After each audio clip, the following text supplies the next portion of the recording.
Well, we have some breaking news this hour on the deadly fire that ripped through a crowded bar in Switzerland on New Year's Eve.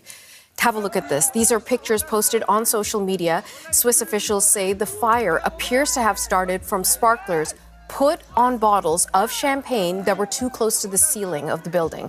40 people were killed and 119 were injured.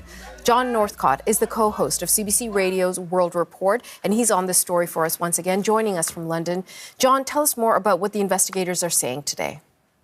Natasha, we are getting some significant, important and stark numbers in terms of the victims of this tragedy. A tragedy that officials here or in Switzerland are saying is the worst in their country's history. We know that there have been some 40 killed in this. What we also understand, though, is that the identification of all of those may not be complete. This, then, they've already said, could take a long time. When it comes to those that are injured, 119 is the number that we are looking at. That was up from around 100 and then 150, now 119.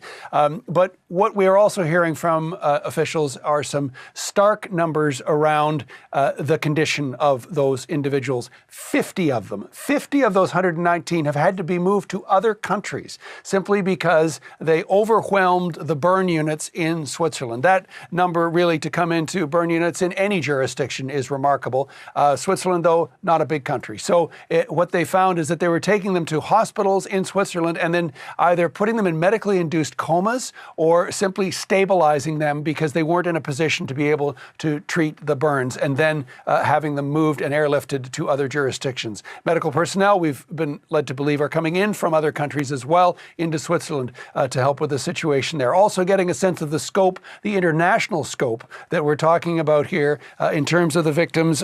Large number of them Swiss, not to be expected in Switzerland, of course, but 71 of them Swiss, 14 French, a number of Italians, Serbs, Bosnians, a Pole, someone from Luxembourg, and then there are the unidentified, and they are reaching out to other countries, including the Philippines, Romania, and Turkey. So there's an indication there that they would be either in touch with relatives for travel information for certain people, identification, either documents or photographs or dental records. And in fact, what they say is that this investigation is led by a team that was put together to investigate the deaths of Swiss citizens in the tsunami in 2004. So we're talking about police, forensics, medical personnel, and dental personnel. So that's why they'd be reaching out to those other countries to try and make the positive identification. Now, we're also getting clarity in terms of what was the cause of this. This is a long-term investigation, no question about that. However,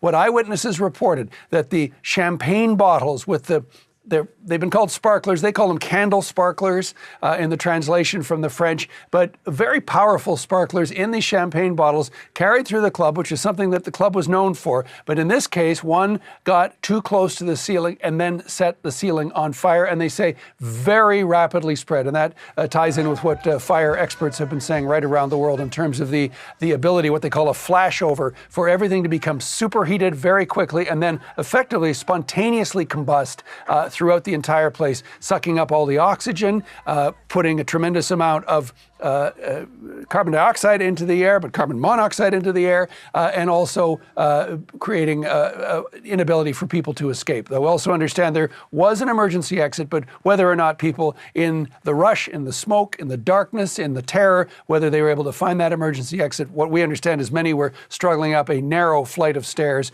Again, people becoming trapped, people dying. But with this flash, some people may have died, in fact, instantly. And again, horrific injuries that are being reported and being treated right around Europe right now. John, let me ask you about the victims and the kind of treatment they're receiving.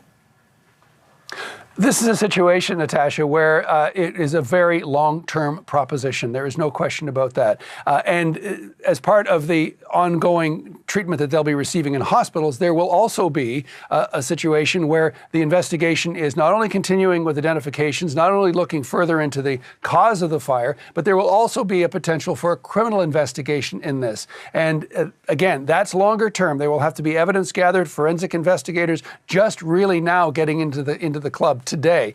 So that will be a long-term process, whether or not there is some further criminal culpability involved in that. But This is, as I say,